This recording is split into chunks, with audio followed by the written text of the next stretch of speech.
There are cases that do not disappear with time. On the contrary, they deepen the silence they leave behind. And before this account begins, the researcher who reconstructs it leaves only one simple request. Comment on which city you are watching from and what time it is there now. Records, after all, always begin with a point in time. The case that crossed borders, aged in wooden archives and resisted the ashes of 3 municipal fires, is known today as the disappearance of the 47 travelers from Greyfen Sisters Ridge Loft, which occurred between late September and mid-October 1894 in the dense hills between Blue Ridge and Cumberland, on the quiet border between Tennessee and Virginia. The first references to the Greyfen Sisters Loft appear in a set of scattered notes, guest books, travelers' letters, incomplete railroad maps, and 2 testimonies preserved in the Sullivan County Courthouse. In all of them, the building is described as a wooden house raised on light-colored stones atop a narrow ridge. Ridge Loft, as they called it, originally used as a small warehouse for passing merchants. Over time, it became a makeshift inn, run by 2 reclusive sisters, Margaret and Eliza Greyfen, daughters of Scottish immigrants, who had owned the land since 1871. According to tax documents and a rare property record dating from 1889, the 2 lived modestly but not miserably. They cultivated a small orchard, raised goats, and sold hand-woven blankets to travelers who traveled the narrow road connecting Hollow Creek to Benton Forge. 2 communities so small that even today, they barely appear on maps. Reports from the time describe the loft as a convenient stopping point for lonely travelers, mule traders, men seeking temporary work in the mountain sawmills, and families displaced by the slow decline of the small southern railroads. It was a simple, quiet place, known for offering fresh water, warm bread, and a rustic bed to anyone in need. Nothing, absolutely nothing in the early records suggested that this place would be remembered for something so dark. The researcher, rummaging through boxes of yellowed papers in the state archives, finds recurring descriptions of the weather that fall of 1894. An unusual wind coming from the east, fog that did not lift until noon, dawn colder than normal. For those who lived in the mountains, this was not exactly alarming, but it would later be a key piece in reconstructing the case. The Greyfen sisters appear little in direct accounts. They were discreet. They did not actively participate in community life, did not attend the small church in Hollow Creek, and rarely descended the ridge to buy groceries. Most descriptions come from travelers who passed through before the series of disappearances, brief notes, hurried observations, and all feature a curious detail. The sisters were always seen together, working in silence, as if each gesture depended on the presence of the other. But the first real strangeness would arise not from the sisters, but from the numbers. Starting in 1896, 2 years after the disappearances, a county employee reviewing traveler lists noticed something uncomfortable. 47 different names, registered in different locations, had one thing in common. Their last confirmed stop was the Greyfen Sisters Ridge Loft. All of them disappeared between September 23rd and October 14th of that year. None of these travelers left any trace behind. No letters were sent, no bank withdrawals were made, no appearances in other cities. From that point on, the case ceased to be just a mountain rumor and officially became an investigation file. The final block of this first chapter of the records ends with a brief note, almost unnoticed among pages of brittle paper. A line that the researcher circled in pencil when he found it. Last recorded visit to the loft dates back to October 14th. Unidentified traveler noted only as tall man, light hat. Witnesses say he didn't seem to want to stop there. It is in this small gap between the known and the never explained that the mystery begins to take shape. And this is where the researcher interrupts his introduction, at the exact point where the story, in fact, begins to darken. In the accounts preserved in the following decades, the daily life that preceded the disappearances of 1894 appears fragmented, as if each memory had been recorded by different hands, at different times, but always describing the same silent backdrop of the mountains. The researcher, in attempting to piece together this mosaic, discovered that life around Ridge Loft followed a rhythm as predictable as the wind blowing across the slopes, marking days that seemed identical to one another. The road connecting Hollow Creek to Benton Forge was little more than a narrow dirt corridor, flanked by tall trees that filtered the light like natural stained glass. During spring and summer, wagons, horsemen, and families traveling at a slow pace passed by frequently. But in early fall, especially in the fall of 1894, that flow slowed, making each visitor more noticeable to those who lived there. Parish records and letters from traveling teachers described the inhabitants of Hollow Creek as simple folk. Farmers trying to tame uneven soil, miners working in short, dangerous tunnels, women who wove, stored coal, and kept alive traditions inherited from the early Scottish and Irish settlers. There was no hurry in that community, only endurance, only survival. It was at this slow pace that Sisters Margaret and Eliza Greyfen built their quiet reputation. Fabric purchase documents and tax reports show that they had been running the loft steadily since at least 1885. Travelers often described the place as one of the few safe spots between larger towns. A simple wooden house, but always with a fire burning in the stove and hot coffee available, even if in small quantities. Consistent reports state that Margaret, the eldest, born around 1849, spoke little, preferring to occupy herself with tasks such as preparing meals, lighting the stove, and tending to the orchard. Eliza, a few years younger, seemed to deal with travelers when necessary. She wrote down names, received coins, offered the simplest bed or space in the barn for those carrying animals. Neither showed any interest in long conversations, but neither did they show hostility. They were, above all, practical. Until then, nothing stood out. But there is one detail that recurs in many old testimonies, and for the researcher, this detail became the first sign that something was out of the ordinary during that period. Travelers who passed through the loft in the weeks before the disappearance reported, in almost identical terms, a subtle change in the sisters' behavior. They seemed tired, as if they had not slept well. They exchanged quick glances with each other, and, in some cases, they asked visitors to continue their journey earlier than usual. A tool merchant, in a letter dated September 2, 1894, wrote, "They were kind, but there was a strange silence in that house. They seemed to be waiting for something, or someone. When I paid for the meal, Eliza just said, 'The road ahead is safer in the morning. Don't stay.'" That same merchant, identified as Thomas Reddick, would disappear 3 weeks later, but not on that visit. Another important document, from a teacher who traveled between villages teaching reading and arithmetic, points to something similar. The loft was clean, but the atmosphere heavy. It seemed as if the sisters avoided looking at the road, as if they feared what might come down it. Some residents also reported seeing lights in the loft at unusual hours, late into the night, something rare for the time, given the cost of kerosene. But as a Hollow Creek farmer would say years later, no one had the energy to worry about lights on in other people's houses. The community tended to accept the way things were, without much investigation. The Greyfens were discreet but trustworthy, and in the mountains, trust was enough. Until the first absences began to be noticed. The researcher found scattered notes about a young couple who had passed through the loft on September 23rd, William and Nora Hadley, traveling to Benton Forge in search of work. They had been seen entering the Ridge Loft in the late afternoon, but never reached their destination. Days later, their names would appear on wanted lists, and their route suggested that the loft had been their last stop. Another traveler, a lone miner named Francis Whitlaw, had mentioned to a colleague weeks earlier that he intended to sleep in the loft to save time on the journey. He was never seen again. These absences did not immediately attract attention.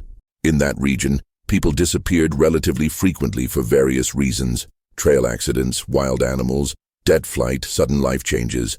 Only with the accumulation of cases in retrospect would the pattern become evident. And yet, no record is as uncomfortable as the belated testimony of a woman named Anna Kettering, who claimed to have stopped at the loft on October 10th, a few days before the last known disappearance. According to her, Margaret gave her bread and water, refused payment, and asked her to continue her journey immediately. The document states, "She placed her hand on mine forcefully. Her eyes were red. 'Don't stay,' she said. 'Please don't stop here after sunset.'" Anna, already elderly when she recorded this statement, said that the woman's expression had a profound effect on her. It was fear. Real fear, not ordinary concern. From these reconstructed pieces, the researcher realizes that the days leading up to the disappearance of the 47 travelers were not ordinary days. There was tension. There was a kind of stifled silence that no one could decipher at the time. And yet, none of this would be enough to explain what would happen on the night that the last confirmed traveler, the tall man in the light-colored hat, would be seen alive entering the Ridge Loft. But that moment belongs to the next chapter of the reconstruction. This is where the second block ends, at the exact point where everyday life, until then only strange, begins to approach the inevitable. In the remaining archives, the disappearance of the 47 travelers does not happen as a single event, but as a gradual, silent, almost imperceptible sequence, until the last of them, the enigmatic tall man in a light-colored hat, marks the final line of what can be reconstructed. When organizing the chronology, the researcher realizes that official records are scarce, but late witnesses, lost letters, and small details noted in the margins of documents allow him to reconstruct, with approximate accuracy, the last confirmed moments before the loft was swallowed up by a void of information. It is on the night of October 14, 1894, that the story takes on more defined contours. The mountains were covered in thick fog. Weather reports described that day as one of the coldest of the month, with wind coming from the east, carrying dry leaves that swept the narrow road between Benton Forge and Hollow Creek. The partially obscured moon cast indistinct patches of light on the trees, creating elongated shadows that moved as if they had a will of their own. Still, nothing supernatural is mentioned in the documents. The mystery arises from silence, not fantasy. The man in the light-colored hat, no name on record, identified only by descriptions from residents who saw him pass by hours earlier, was last seen walking briskly along the road. He was a lone traveler, carrying a small bag tied with string and a worn coat, typical of workers seeking seasonal employment in the iron mines or on the railroads that were trying to advance through the region. His exact age is unknown, but the testimony of a woman who sold him apples in Benton Forge describes him as tired but determined, someone who knew where he was going, or at least pretended to know.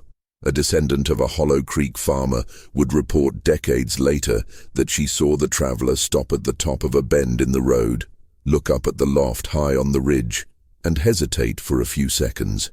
According to her, he didn't seem to want to go up. He looked 3 times, as if he were evaluating something only he could see, but night was falling fast, and there was no other safe spot nearby. The road ahead became dangerous after sunset, with deep ditches, exposed roots, and unprotected stretches of ravine. So, like so many others before him, the traveler followed the small trail that led up to the Greyfen Sisters Ridge Loft. That is the last confirmed movement. Researchers have found records indicating that, at dusk, the Greyfen sisters kept the house in complete silence. The stove was probably already lit, but no lights could be seen from the outside. According to an 1895 report, the front door showed signs of having been slammed repeatedly, as if someone were trying to reinforce the lock. And it is at this point that the descriptions of the night begin to intertwine with sensations. Witnesses in Hollow Creek said they heard a dull sound coming from the mountains that night, something like wood being dragged or banged against rocks. It was not uncommon for logs to fall due to strong winds, but the timing coincidence drew attention in the following years. One girl claimed to have heard a distant scream, which she thought was from an animal. But none of these testimonies were considered decisive. They were isolated, fragmented perceptions, subject to faulty memory and the fear that the story would later gain. Inside the loft, what is reconstructed is even more disturbing. Late testimonies suggest that days before, the Greyfen sisters were quietly discussing the growing movement on the road. Eliza reportedly said, in a conversation recounted by Anna Kettering, that the nights were heavy. Margaret, older and apparently more tired, replied that she no longer knew if they would be able to keep things as they should be. These phrases, taken out of context, have never received a satisfactory explanation. When the traveler in the light-colored hat entered the loft, he probably found the fire low, the smell of damp wool, and the minimalist atmosphere typical of the house. 2 chairs, a table, a locked chest, the narrow bed in the corner, and the stacked blankets that the sisters wove.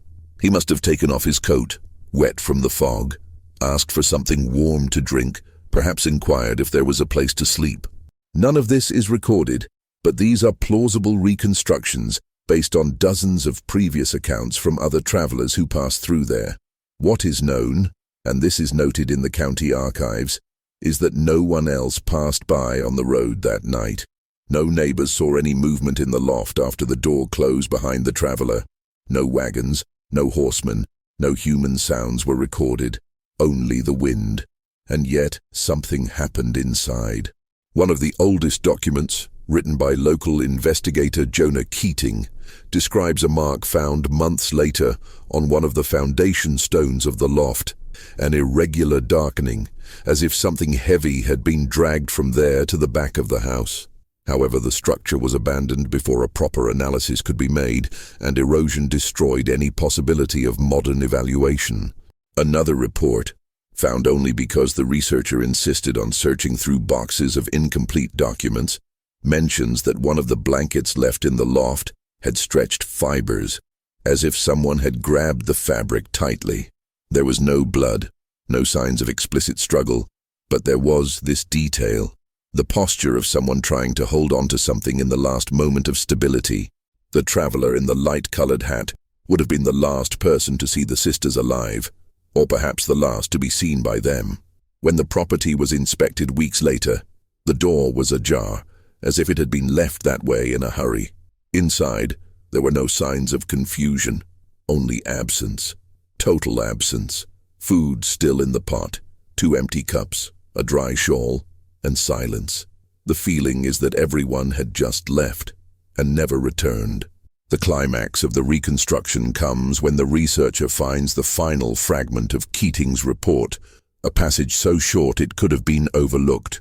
The bed was made, but there were marks on the floor next to the trunk, 2 sets of light footprints, probably the sisters, and a deeper trail leading to the back door.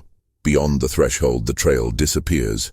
This abrupt disappearance, with no signs of a fall, struggle, prolonged dragging, or footprints ahead, became the most discussed part of the case. Not because it suggested something extraordinary, but because what should have been there was missing. There was no continuity. There was no logic. And it is precisely this absence of visible logic that marks the end of the 3rd block. The last man enters the loft. 3 people are inside. None of them are ever seen again. This is the exact point where questions begin to outweigh all possible explanations. The days following the disappearance of the last traveler passed without initial commotion. In the mountains, brief absences were as common as the wind changing direction without warning. But little by little, as names stopped appearing in neighboring towns, letters failed to reach their destinations, and families began sending requests for information, the silence surrounding the ridge loft became too heavy to ignore. The first official action took place 2 weeks after the disappearance of the man in the light-colored hat. A farmer from Hollow Creek, concerned about the lack of supplies he used to buy from the Greyfen sisters, climbed the narrow trail toward the loft. His testimony, recorded in 1894, describes the house as if it had been left untouched by hands that intended to return, but never did. He found the door ajar, the interior cold. The stove had been out for days. The food that used to be prepared at the end of each afternoon was still in the iron pot, hardened. The chairs were positioned symmetrically as they always had been. And the detail that disturbed him most: Eliza's shawl was carefully folded on the bed, something that, according to him, she never did while anyone was still awake. After this first report, the community began to take action. The local sheriff, Thomas Granger, walked the trail for 3 consecutive days, noting his impressions. His records survive only partially, but what has been preserved reveals a growing unease. He described the loft as a place frozen in time, where nothing indicated escape, violence, or haste. At the same time, he described the feeling that something obvious is missing, and it is precisely this absence that is frightening. Extending the investigation beyond the loft, the sheriff interviewed nearby residents. They confirmed seeing hikers climbing toward the ridge in the previous weeks, but none coming down. Names that were once just passing figures began to appear on belatedly compiled missing persons lists. The Hadleys, Minor Whitlaw, 2 brothers seeking work in Benton Forge, a seamstress traveling with a small wagon, a kerosene salesman, all last seen following the road that led to the loft. None of them registered again in any other city. As the number reached 47, the case began to attract the attention of the county. An outside investigator, Jonah Keating, was sent to review the property. His report is the most complete survivor, although incomplete in parts consumed by time. In it, Keating details the absence of footprints outside the house, except for old marks from one of the sisters' wagon. The back door was ajar with no signs of forced entry. The irregular trail along the foundation mentioned earlier, but impossible to interpret accurately. The sisters' trunk was locked, containing only blankets and personal documents. The lack of any letter, notebook, or note suggesting an intention to leave. What intrigued him most, however, was something he described with care. The house did not look like a place of escape or confusion. There were no signs of a struggle, no belongings scattered about. It was as if the occupants had interrupted their routine for a minute and never returned to resume it. This lack of a plausible explanation fueled rumors throughout the region. Some suggested that the sisters had fled with money from travelers, a hypothesis quickly dismissed by the absence of any unusual gains. Others insinuated that some criminal group might be operating in the mountains, but no traces, footprints, tools, or external human signs were found. And there were those who believed that the sisters had been victims of something unexpected, a landslide, animal attack, accident. But none of this explained the simultaneity, repetition, and clear pattern of the disappearances. The researcher, reconstructing old statements, found a unique testimony, that of an old shepherd from Benton Forge, who claimed to have spoken with Margaret Greyfen weeks before her disappearance.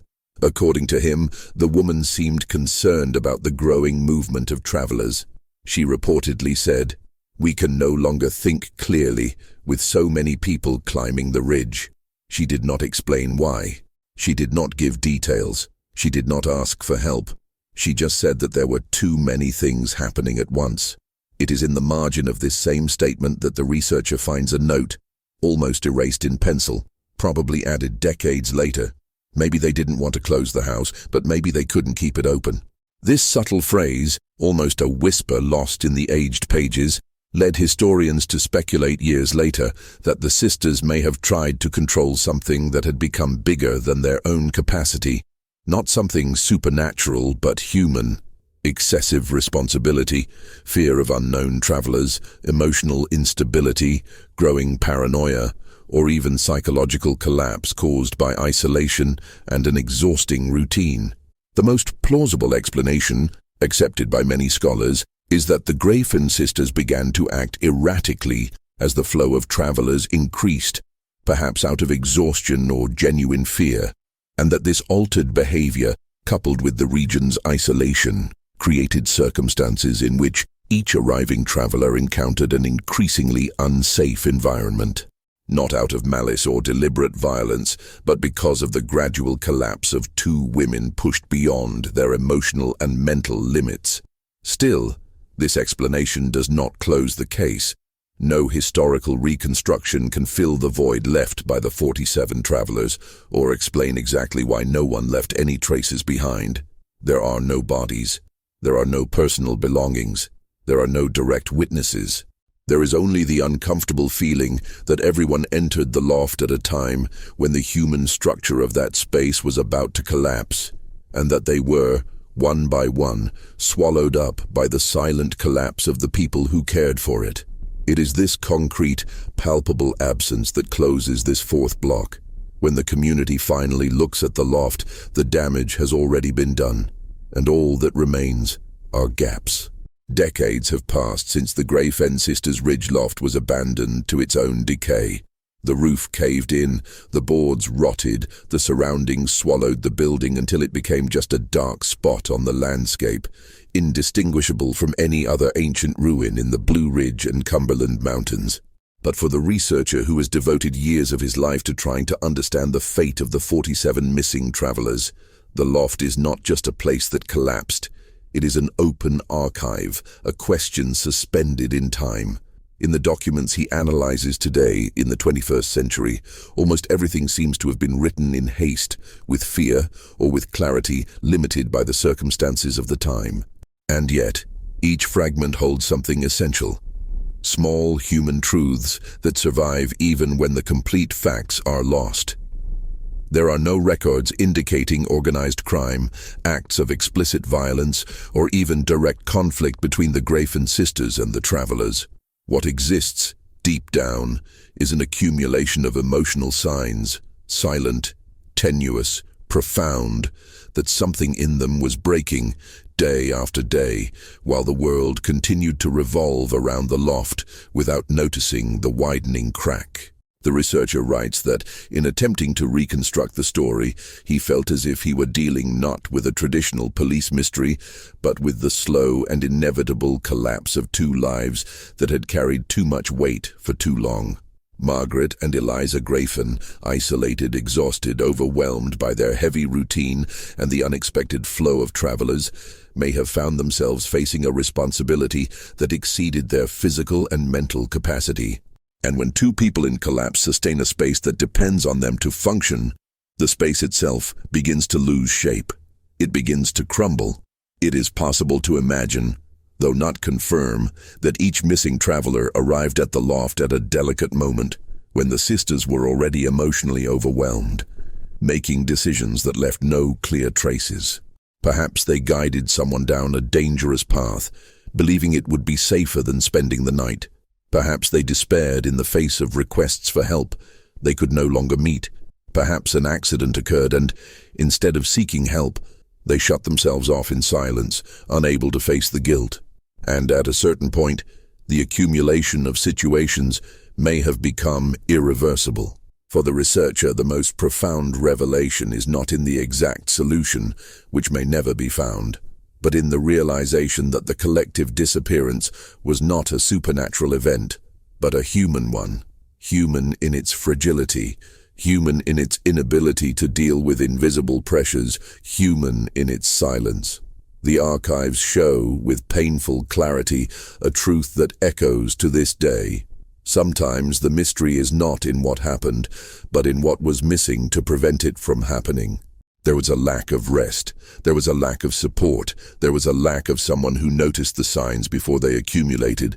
There was a lack of a community that was less distant, less preoccupied with itself, less accustomed to accepting that each person carried their own burdens alone. The researcher closes one of the oldest notebooks, where Margaret's name appears for the last time, alongside the 1893 tax record. He then writes in his own notes a reflection that summarizes what he learned when revisiting the case. The Greyfen sisters did not just disappear from the world, they disappeared long before that within themselves. As for the travelers, their individual destinies fade into silence, but each name preserved in the documents, even if incomplete, even if truncated, reminds us that they existed, walked those roads, trusted in the promise of shelter, and were swallowed up by a moment of human collapse so profound that it left no trace. Today, those who climb the old trail, now almost erased by vegetation, find only ruins, remnants of stones, darkened wood, a piece of rust where there once was a chest. And as you approach the top, the wind passing through the trees creates the same sensation recorded in 1894, a stillness that seems to observe.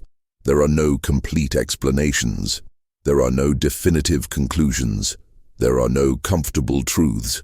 All that remains is the realization that time, no matter how much it advances, is not capable of erasing certain voids.